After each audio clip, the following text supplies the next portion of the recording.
Dr. Beverly Reed. And I'm Dr. Amber Klimzak. And we are Two Peaks in a Pod. And so are you ready for one of my pop culture clips that I need to show you? Okay, so you know I'm a big Vanderpump Rules fan, okay? And I will say I'm kind of tying this in with one of the requested topics that we had. So we first announced that we were going to have this podcast, I think, back in February, and we got initial excitement about it. And our very first topic request was sperm morphology. But unfortunately, it took us so long to get the podcast up off the ground that we haven't got to cover it yet. But I went to let that person know who requested. We did not forget about you. And everybody's requested your question 4 months later. I know you're probably already pregnant by now. But we didn't forget about you, and we have been making a list of all the topics, so we are going to get through them. But this topic was kind of nice because it tied in with my favorite show, Vanderpump Rules, and so I'm going to show Dr. K. She doesn't watch this. We're on to you, Tom. I have your semen analysis. Okay. I'm going to go over it with you. Yeah. The number that was a little bit on the lower side is called the morphology. So sperm look like tadpoles, and the head of the sperm is where the DNA of the sperm is. Mm-hmm. We want to have normal-shaped sperm heads. Yours is right at 4%. So only 4% of my sperm have normal-shaped heads? Yeah. Oh. But that's okay, but this is something we can definitely work on. Do you smoke, drink, drugs, pot, or vape? I maybe smoke marijuana like once a week. Maybe like mushrooms once in a while, especially over the past year. Did a lot of mushrooms. Okay. And I drink, yeah. How much do you drink in a week? Let's see. Maybe like 10, 20 drinks, you know? And do you sit in hot tubs or use saunas? Ooh. Yeah. Take a lot of baths. Okay, I'm sorry, but props to this doctor, whoever this is, whoever you are out there, for voluntarily being filmed during this engagement with a patient, because my goodness, she did a good job. That's a hard patient to respond to. Okay, but Dr. K, this could be you soon, by the way. But yeah, okay, so okay, yes, I think it's really funny because as physicians, right, we always want to make our patients feel really comfortable. And so when a patient says something that might be surprising to us, I think we're both pretty good about like, yeah, okay. But also, we've heard it all. We have heard it all. Yeah. I was just talking to a patient this morning. I'm like, one of the interesting things about our jobs is we get to know the intimate daily lives of our patients, right? Yeah. To be asking a man, do you take hot baths on a regular basis? I mean, I have a lot of guys that say yes, you know, so we're asking very detailed, specific questions to them, and you just never know what you're going to find out about someone. Yes. So what's interesting about this is so my sister is also a big Vanderpump Rules fan. Shout out to my sister Molly. And I had told her before, I said, yes, with sperm morphology, which is the shape of the sperm, I often see people who have an unhealthy lifestyle have abnormal morphology. Mm-hmm. And so as we were watching the show and we knew that Tom was going to get a semen analysis, I told her, I said, his morphology is going to be low. And so then when his morphology was over, she said, how did you know that? I'm like, see, I'm telling you. What I do all day, every day. But first, we have to even question if the morphology was low. And it depends on which scale they were using, essentially. Because I will say with our scale that we're using, we follow WHO, the most recent guidelines. A morphology of 4% is actually normal, but it could be that clinic was using one of the older guidelines. Yeah, I believe it's called the strict Kruger guidelines and for morphology, and that's what we're familiar with. Yeah. And so that was my first thought, you know, nerdy me. I'm like, well, he doesn't really have low morphology, he has 4%, but of course it's made for TV drama. So he needed to be upset about his sperm. So Well, I was thinking maybe they were using the one that wasn't strict, and maybe their cutoff was 15% and he had 4%. So, but I don't know. We don't know. Right. But, you know, let's kind of just back up and talk about semen analysis and morphology. So when we do a semen analysis, we are looking at a number of different factors, and we don't want to go through all the factors today. We're just going to talk about sperm morphology. But I call sperm morphology the shape of the sperm. It's kind of like a beauty pageant for the sperm, okay? But the thing is that sperm are pretty funny looking to start with. So as you heard Tom say, actually the vast majority of sperm are expected to appear to be abnormal, which I think is pretty funny about sperm, actually. Right. Yeah. And I can tell you from my experience when I was, looking at semen analyses and doing them myself, and they were training me for how to determine abnormal morphology, I mean, we're talking about really strict guidelines, you know, so very experienced andrologists would look at the specimen after I would look at it when I was first training, and I would say, you know, these sperm look great. I would think that there would be a great percentage of morphologically normal or normal shaped sperm, and then someone more experienced would come in and be like, oh no, absolutely not. Only 2% of these have normal shapes. And so you really have to dig into the head, the neck, the tailpiece. It's very specific guidelines for what constitutes a normal shaped sperm. Well, yeah, and kind of almost back to the beauty pageant. Beauty is in the eye of the beholder, right? Absolutely. And it sounds like you were one who sees the beauty maybe in more things than the average person, right? But I've definitely seen that where, and it can even sometimes be clinic specific, where some clinics are just really strict on what they would consider to be a normal sperm versus abnormal. And so they say out of all the factors we look at for a semen analysis, this is a measurement that is really more subjective versus objective. You know, with objective, you're just counting. Whoever's counting is going to get the same result.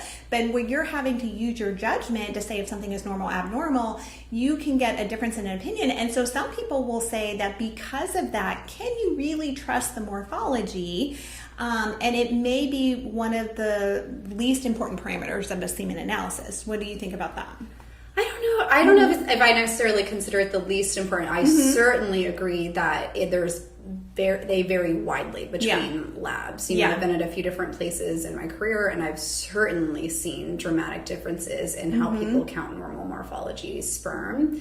But I don't think it's necessarily a downside either way. You know, as long as you're consistent in your lab and you know what you're really basing this off of, right? And so I think as long as each individual lab knows sort of what their typical is and who's doing those analyses, I think that's most helpful. You know, it's interesting, even backing up another layer, I've started to get to the point where when I'm interviewing my patients and learning about them and they tell me about their lifestyle, which I'm guessing she had already talked to him about this. As soon as they tell me some of these common lifestyle things that we know affect morphology, I already kind of warn them. I say, well, we find that this can affect the shape of your sperm. And I always joke, I'm like, there's nothing that cleans up a guy faster than telling him it's going to affect his sperm. Right? So you could tell, smoking, for example. You can tell a guy, you got to stop smoking. It's going to kill you. You're going to die of lung cancer. You're going to get all mortality of all causes. The second you mention it's affecting their swimmers, they're like, I'm done. No more. So I think it's funny. One thing that I do think is interesting too, as we were talking about the graders for morphology, is that may be something that you don't really see in our clinic as much variation, because we have purchased a machine, a computer that is actually able to do the morphology assessment for us. And really that does take out the subjectivity for it and makes it an objective measure at that point. So that'll be kind of interesting to see, you know, how really we maybe have more consistency than you might see elsewhere. Absolutely, yeah. And I think there's a lot of clinics that have adopted machines for semen analyses, and I do think that we're getting a little bit better at less variation, certainly within the lab itself. Intra-observers. So it's definitely important. Okay, so when somebody has a semen analysis and the sperm morphology is abnormal, I know the first thing I do is I really look at all the other semen analysis parameters. So if all of those other parameters are abnormal, then I do know we have a problem at that point. But there are frequently times where all of the other categories come back completely normal, and the only thing that is wrong is that the morphology is just a little bit low. So we typically want it to be 4% or higher, so we might see it at 2% or 3% or something like that. And I will say that when I see that, I don't really get too worked up about it. I do use it as an opportunity to try to make improvements. But do you feel the same way? Like that wouldn't be anything that would make you say, oh, you need to do IVF treatment or anything like that, right? So basically I think what you're getting at is, so the fancy word for abnormal shaped sperm is teratoospermia. So you're talking about isolated teratoospermia versus other abnormalities in conjunction with it. The most common thing that we see with abnormal shaped sperm is also something called oligospermia, so having low numbers of sperm, low sperm counts as well. And that is concerning, right? Because we can talk about having it just isolated by itself, but when you have low counts and you're hit with the shapes of the sperm, we have a lot less normal sperm overall to work with to hope that it's going to make it to that egg to fertilize it. So that combination, just like you're saying, certainly more worrisome, right? Yeah. When we have isolated abnormal shaped sperms, I definitely feel a little bit more optimistic, and we can talk about what we do to review their history and how we can clean up their act a little bit.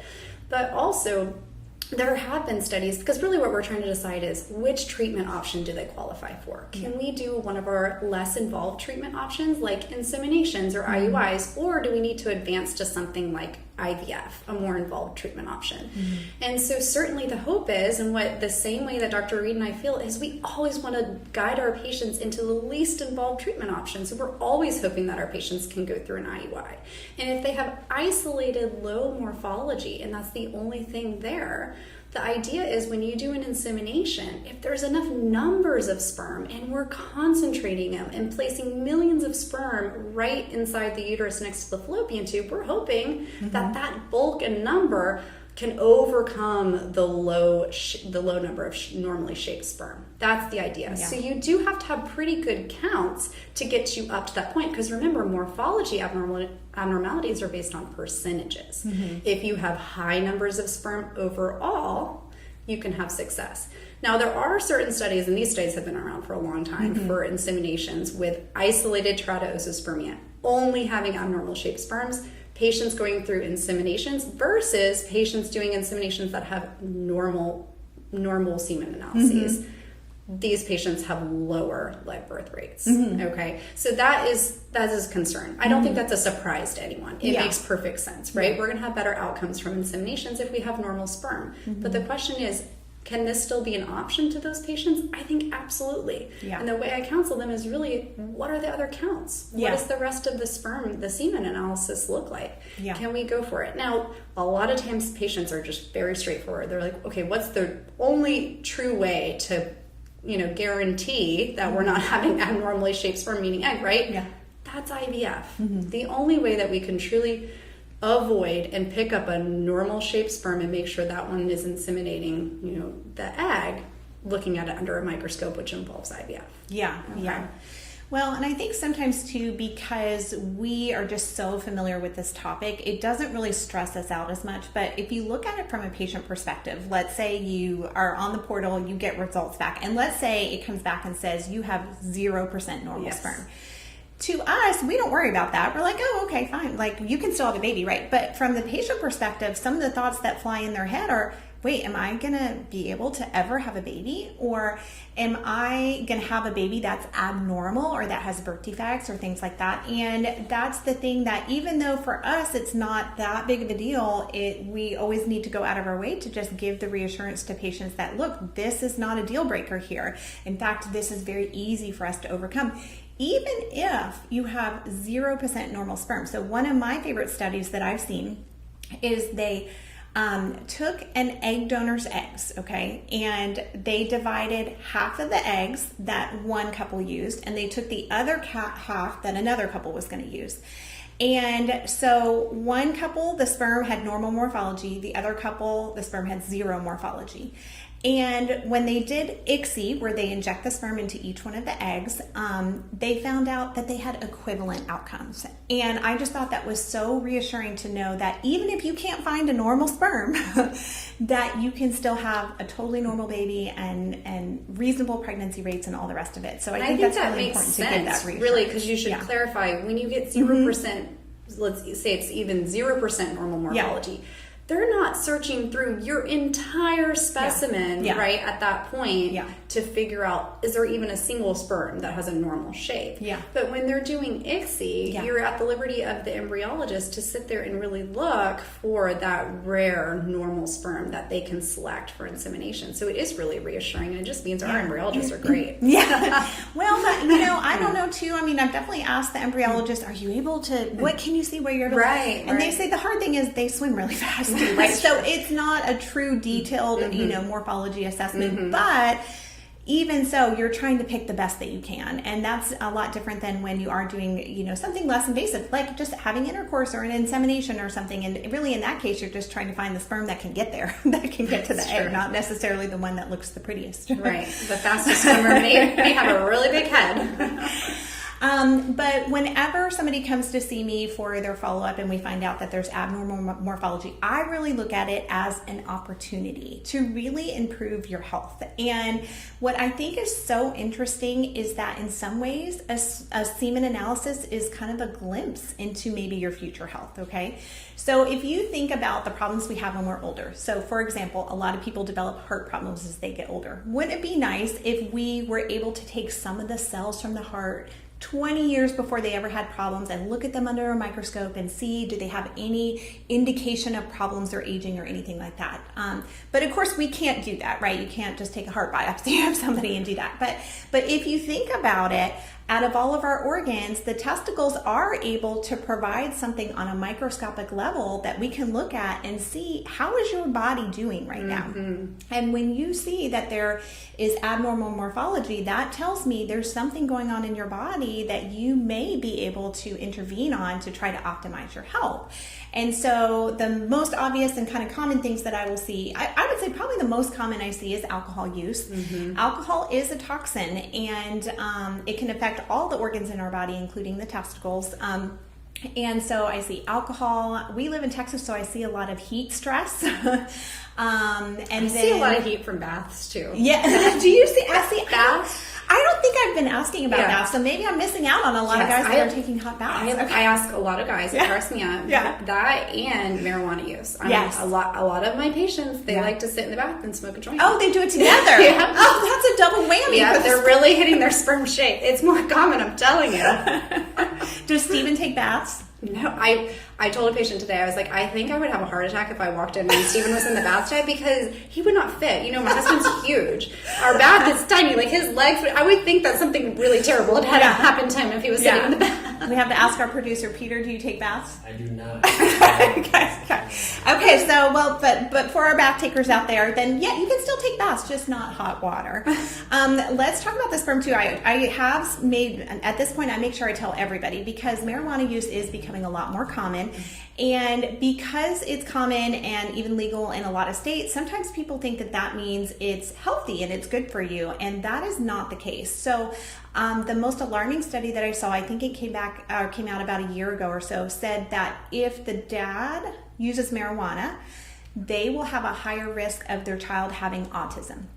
And they don't know specifically why that is, but seeing that relationship has made me just say, look, I need to make sure I'm letting everybody know about this, because it may feel like it's harmless, especially too if you have somebody who's using marijuana and they have a normal semen analysis and say, oh no, I'm good. But no, these are things you really want to factor in as you're getting ready to have a baby together. Right. I feel similarly. I think I kind of group marijuana smoking, especially if you're smoking it, into a lot of the studies that they did on smoking cigarettes and their effects on sperm. So same thing, even if you have a normal semen analysis, but you're exposing your sperm to this, some of the very first epigenetic studies were done on men's sperm who smoked. And so not only could you be affecting the shapes of your sperm or the ability for them to swim, you could actually, the decision that you're making to smoke in your lifetime can make changes upon your genes that then are passed down to your children, your progeny. For a long time, we thought that the genetic code was sort of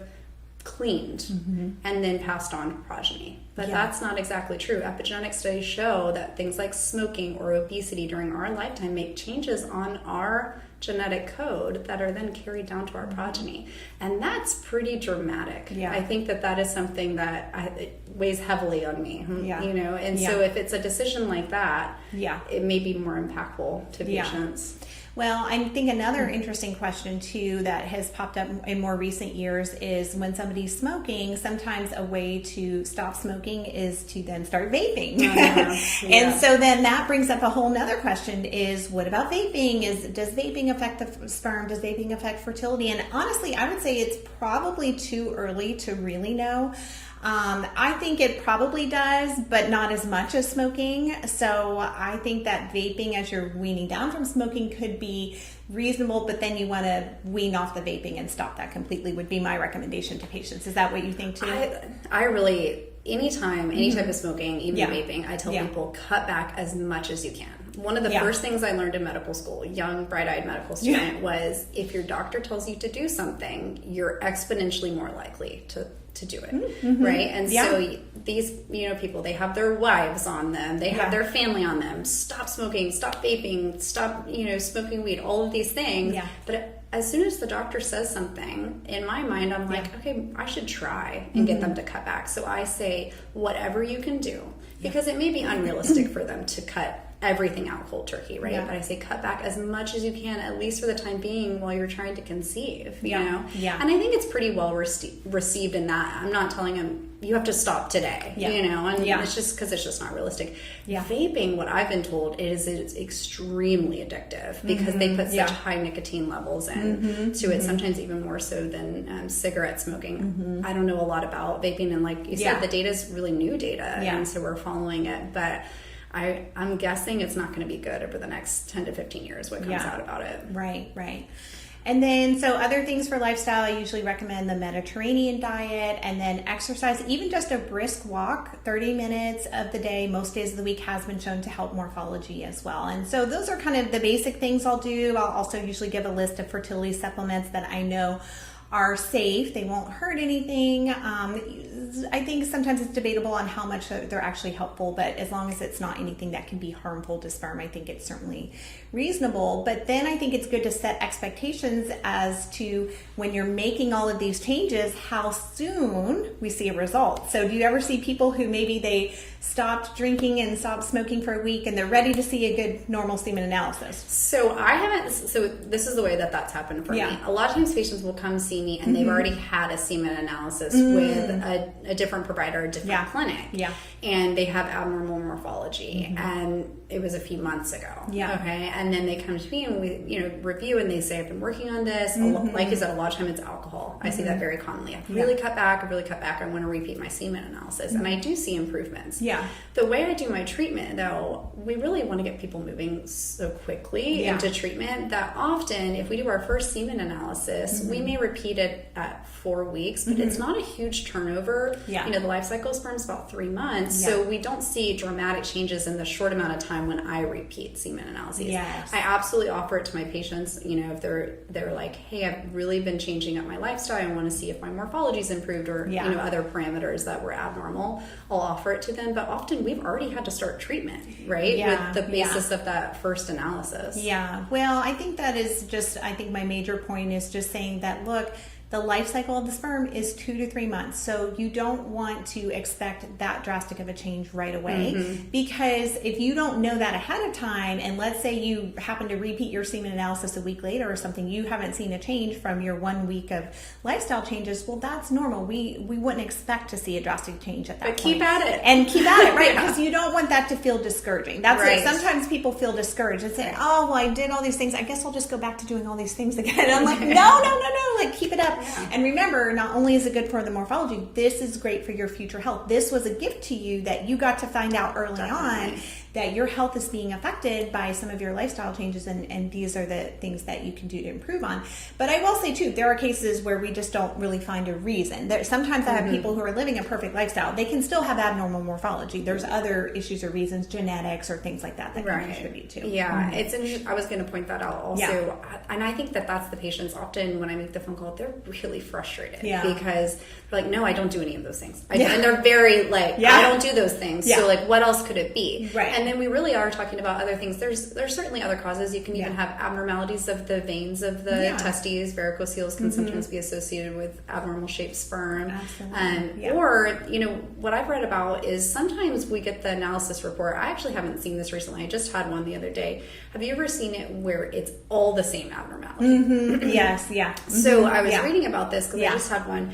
There's basically 2 main types of that. One where the heads of the sperms are enormous, okay? And there's another type where they're sort of round shaped heads. And those are the 2, I think it's called monophasic or something like that. Oh, Types okay. of teratospermia, abnormal shaped sperm. Okay. As opposed to, it's monomorphous versus polymorphous. Okay, So mono means single, one everything shape. looks the same. Polymorphous, they're all different but abnormal shapes. And so what they found in a lot of these studies is those patients that came back with having their all of the abnormal sperm all look the same. They all have big heads. Is that actually the genetics of those sperm were abnormal. And so it was much more so a genetic association as opposed to some of the other causes of polymorphous, where you have lots of different abnormal shaped sperm. And the one that really stuck out to me is, so you know this, but our listeners don't know this, but like sperm and egg, right? They have half of the set of DNA because when they come together, they're going to make one human and they need to have 2 sets of DNA, right? So they're having one complete set. So sperm typically are what we call haploid, or they have a half set. These giant head sperm were diploid, meaning they had 2 full sets. And so then you can imagine you would be trying to conceive. You're not going to have a lot of success when you're having abnormal genetic sperm inseminating your egg. You'd have an extra whole set of chromosomes. So I thought that study was pretty interesting. I haven't had that specific abnormality being the only one, but now I'm going to look out for it because it was interesting data. Absolutely. Okay, so one more thing I wanted to add, which is, have you ever heard about different animal species having different shapes of sperm? Have you ever? Oh my gosh, I think it's fascinating. This is so. All right, my co-fellow already knows this. So we had to take the test to be a lab supervisor in andrology. Yes, right. So I told you, embryology was hard. Andrology was really hard. Okay. And one of the questions on that test, actually, I don't even know if I should be saying this, but I'll say the specifics. One of the questions on that test had a very strange looking sperm. Okay. And the question answer choices were like, is this, just an abnormal morphology human sperm or all these other animals listed? And I was like, oh my gosh, I have no idea what animal sperm this is. But yes, they can look so strange. Yeah. If you guys want to be horrified, Google rat sperm. I mean, I think if I'm remembering correctly, it kind of looks like a hook instead of like a normal head. It's like I've definitely seen it. Oh my gosh, that would it gives me nightmares. So anyways, I think it's interesting that sperm amongst different species of animals can just look so different, and even compared to humans and all of that too. But anyways, okay, well, I think we've got to wrap it up. And thank you guys for supporting us through this. We definitely appreciate it. If you don't mind, please leave us a good review, and if you want, request a topic, because we will get to it even if it's months a few months from now. All right, thank you guys. Have a good week. Bye.